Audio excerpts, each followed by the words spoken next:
hari ini? Alhamdulillah baik ya. Sebelum kita melakukan aktivitas kita belajar, alangkah lebih baiknya kita sama-sama berdoa. Satu kelas, pimpin satu kelas.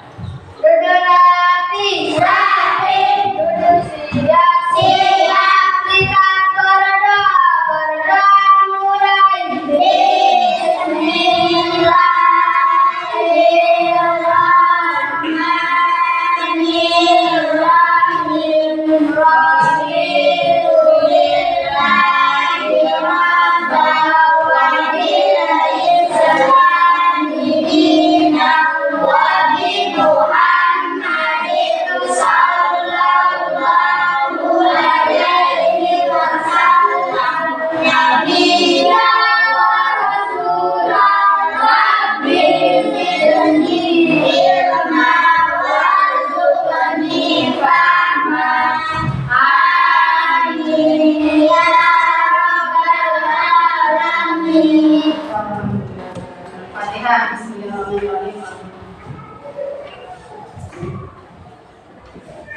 Nah, masih siap belajar? Semangat belajar.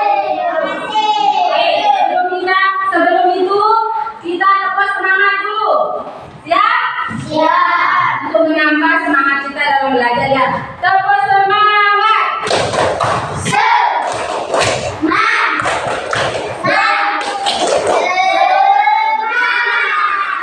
Oke, alhamdulillah rabbil alamin. Wassalatu wassalamu ala asrofil anbiya'i wal mursalin wa ala alihi wa sahbihi ajma'in. Anak-anak sekalian, Ibu guru lihat itu bangkunya 2 yang kosong.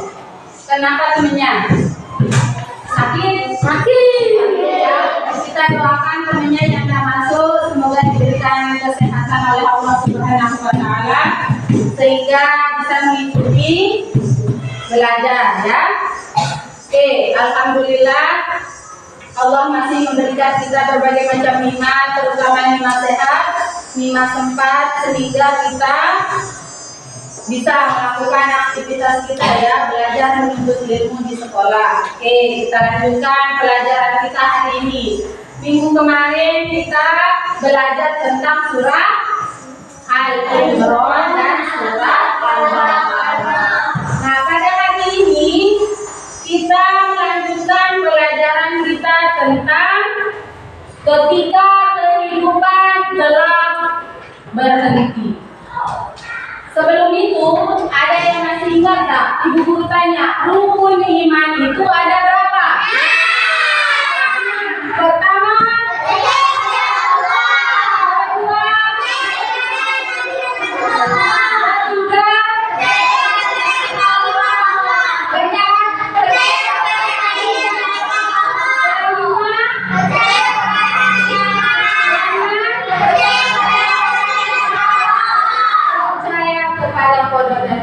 nah, yang itu namanya rukun iman.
manusia berterbangan seperti itu. Kalau gunung-gunung itu diibaratkan seperti bulu ya, dihambur-hamburkan. Jadi apa? Coba kalian bayangkan, manusia terbang, pohon-pohon itu terbang semuanya. Dan peristiwa hari-hari itu apa? Semuanya, apa namanya, hujan, apa juga tanah longsor, peristiwanya gempa, sehingga apa? Manusia itu tidak ada tempatnya bersembunyi, tidak ada tempatnya berlindung. Mau dia lari ke lautan, air laut akan naik. Mau dia lari ke atas gunung-gunung itu akan hancur, meletus. Jadi apa?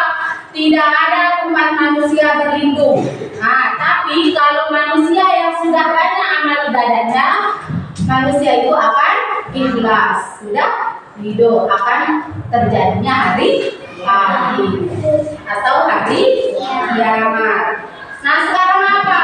Tugas kita sebagai manusia sekarang apa? Banyak-banyak untuk beribadah. Sholat itu jangan pernah ditinggal. Saking wajibnya sholat itu, kita walaupun dalam keadaan sakit wajib untuk melaksanakan. Kalau dia tidak bisa berdiri, dilakukan dengan duduk. Dia tidak bisa duduk, boleh sholat itu dengan tidur. Nanti sudah tangannya tidak bisa digerakkan, matanya saja boleh hanya dikedip-kedipkan. Saking wajibnya untuk melaksanakan sholat. Oke, kita lanjutkan. Nanti jenis-jenis hari akhir itu, hari kiamat itu ada dua. Yang pertama apa? Kiamat sugro dan kiamat kubro. Kiamat sugro itu apa? Kiamat kecil. Kiamat kubro itu apa? Oke, sekarang gambarannya kiamat kecil itu bagaimana?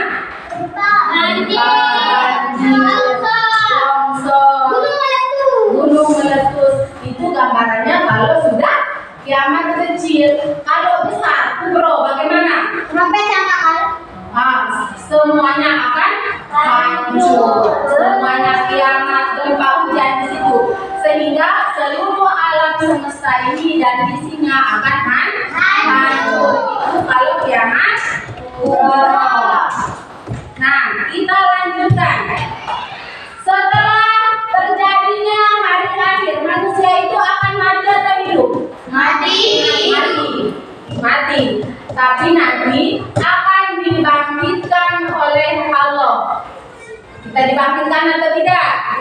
Kita dibangkitkan melalui apa?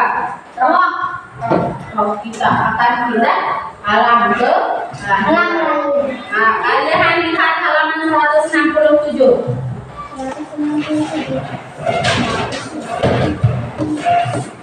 Nah, guru bacakan. Ketika manusia meninggal, maka mayatnya akan dikubur di dalam tanah. Seluruh harta bendanya dikumpulkan, tidak akan ikut bersamanya. Jadi apa? Kalau kita sudah mati, kalau kita sudah meninggal, tidak ada harta yang kita bawa, hanya amal ibadah. Itulah yang rajin bekerja, yang emasnya banyak itu tidak dibawa mati, itu akan ditinggalkan. Hanya membawa amal ibadahnya saja. Itu bekal yang dibawa ke akhirat.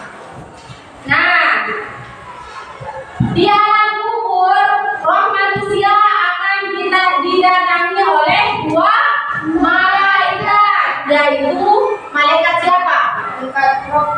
Mungkar dan Nakir.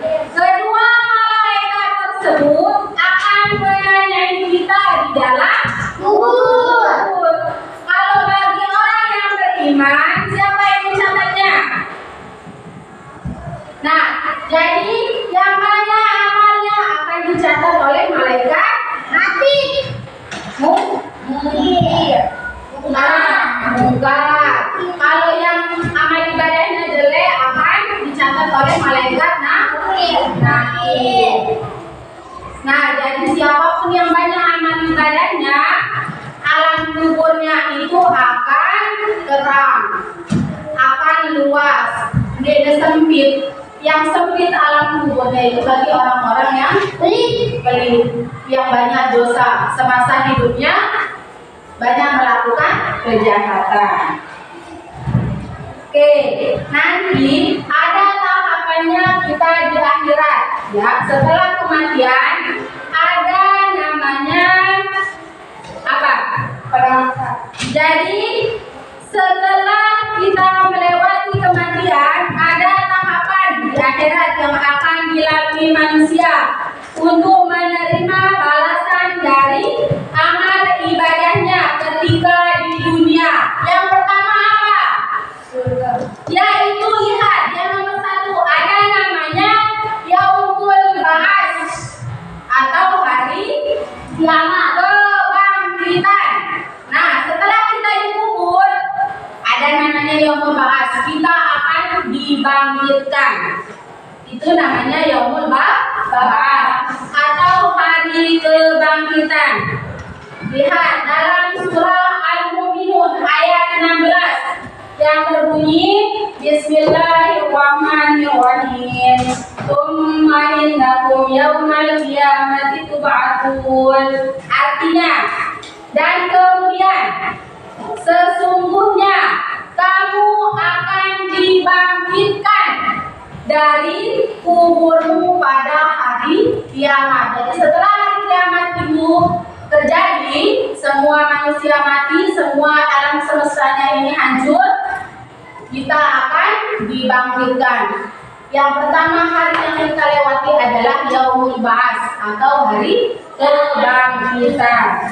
Ya, jadi semuanya, semua manusia akan dibangkitkan. Setelah kita dibangkitkan, yang kedua namanya Yaumul Mahsyar atau hari berkumpul. Nah, setelah kita dibangkitkan, kita akan dikumpulkan di padang mahsyar. Nanti. Jadi kita akan dikumpulkan di padang mahsyar. Jadi semua mulai dari umatnya Nabi Adam sampai Nabi Muhammad akan dikumpulkan di padang mahsyar. Dan jarak matahari itu hanya sejengkal dari atas kepala. Apa tadi?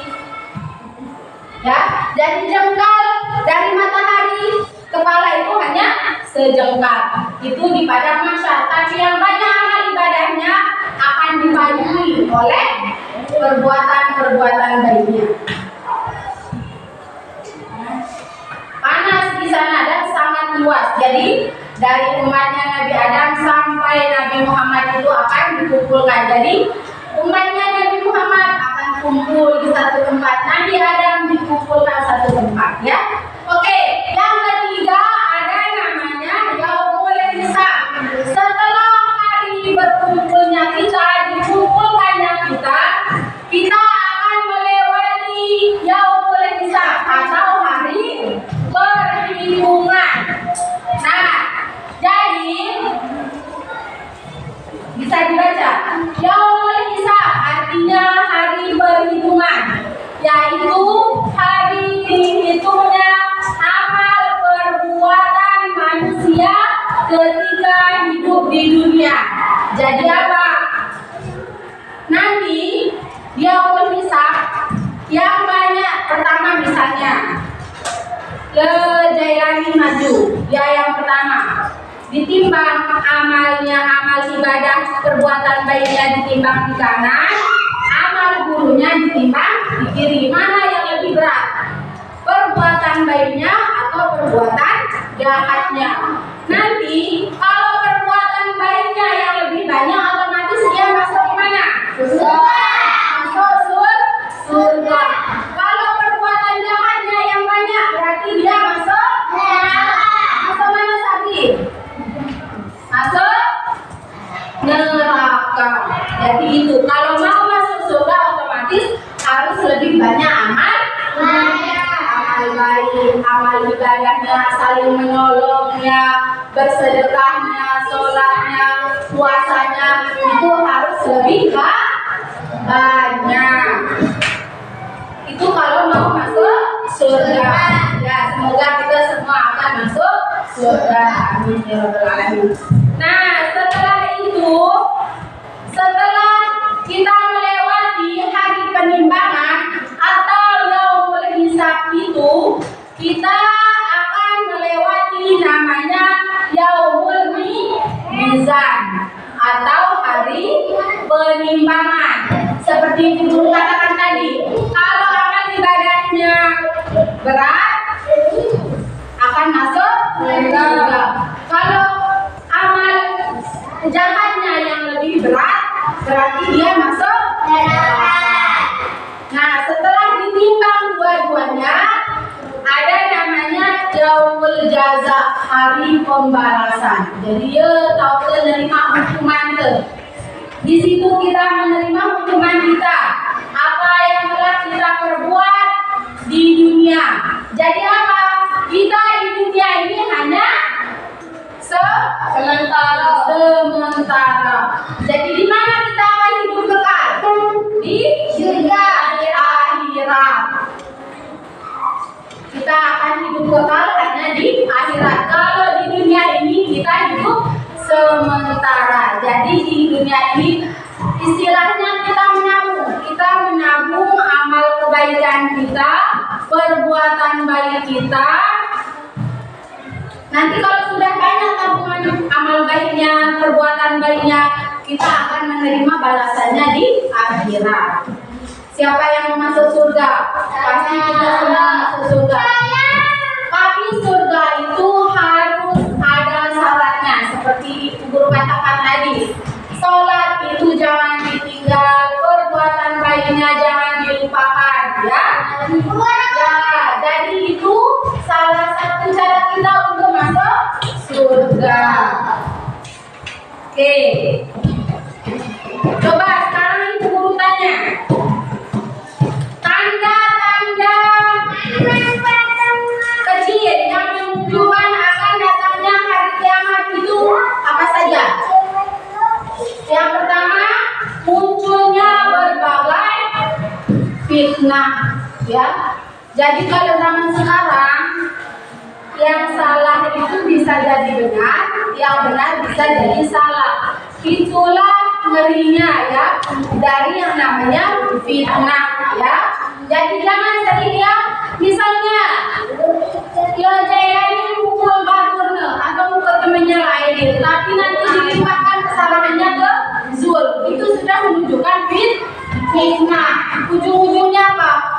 Aidil jadinya marah ke zul, padahal bukan zul yang melakukan kesalahan. Itulah ngerinya, ya, yang namanya perbuatan fitnah, ya. Yang kedua, banyaknya bermunculan nabi palsu.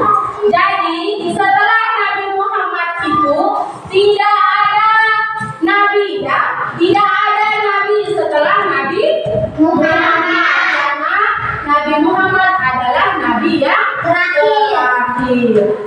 Yang ketiga, banyaknya kebohongan dan kesaksian palsu. Nah, sekarang ya banyak terjadi. Adik-adik membela si salah, padahal itu tidak baik. Misalnya, contoh, temannya si Sila salah, ini benar, tapi nanti disogok sama Sila, kasih uang banyak, bela saya 4.000. Terus belanya si Batum Lemudi, itu sudah namanya kesaksian palsu. Yang keempat, perbuatan riba banyak terjadi, ya. Kenapa? Jadi riba itu tidak boleh, ya. Sabri, riba itu tidak boleh dilakukan, ya. Apa katanya Allah menghalalkan jual beli dan mengharamkan riba? Tahu namanya riba? Tahu. Misalnya pinjam uang 1.000 tapi nanti pulangnya jadi 5.000. Itu namanya riba, ada bunganya, ya. Yang kelima, anak yang durhaka kepada orang tua. Ada yang durhaka di sini tidak ada, ya. Semuanya berbakti kepada orang tua. Jadi kalau sudah ada yang durhaka kepada orang tuanya, itu adalah tanda-tanda terjadinya kiamat kecil. Kalau tanda-tandanya terjadi kiamat besar, itu apa? Terbitnya matahari dari sebelah barat, itu sudah tanda kiamat besar. Yang kedua, munculnya Dajjal, ya. Yang ketiga, turunnya Nabi Isa alaihi salam. Yang keempat, turunnya Imam Mahdi. Yang kelima, keluarnya Ya'juj dan Ma'juj.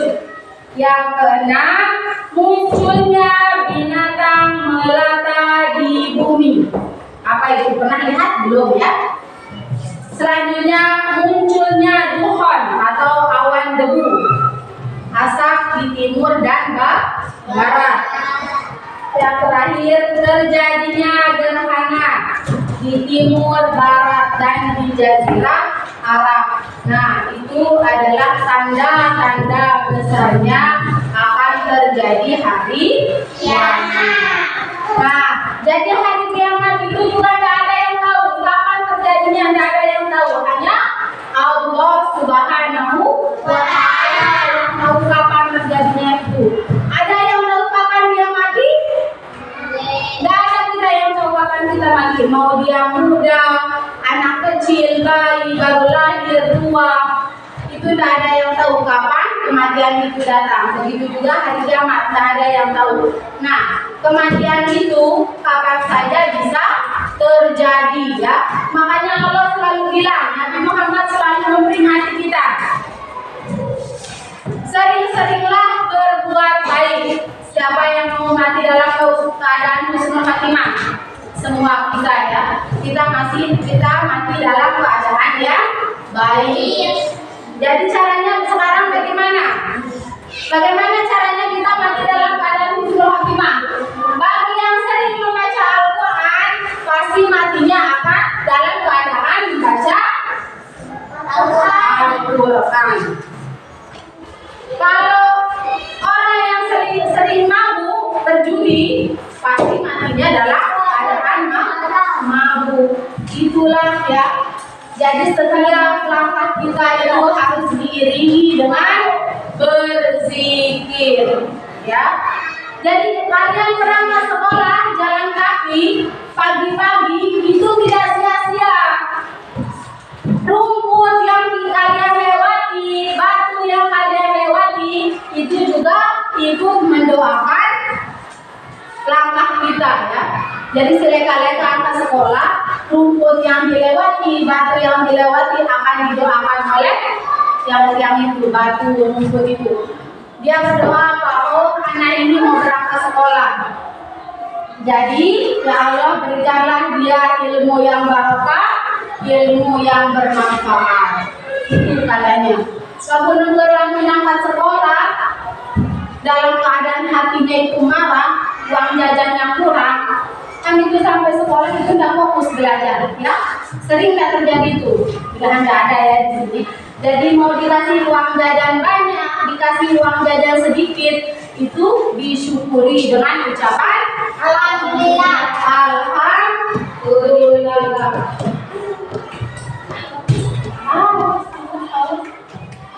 Kita harus mensyukurinya dengan ucapan hamdalah.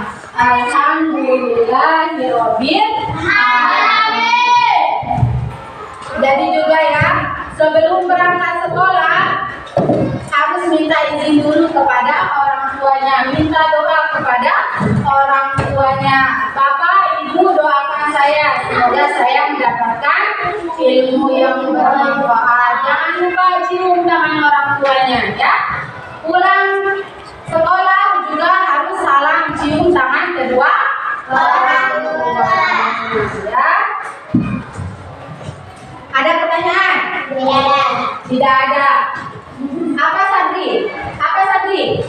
Jadi Sabri ini coba, ya, belajarnya itu sekarang lebih digiatkan. Ya, ada pertanyaan?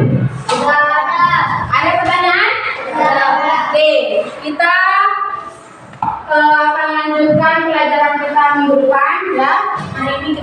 cukupkan sampai di sini. Jangan lupa bukunya itu harus dibaca ya. Dibaca di rumah, dipelajari ya. Oke, kita cukupkan. Semoga apa yang kita pelajari pada hari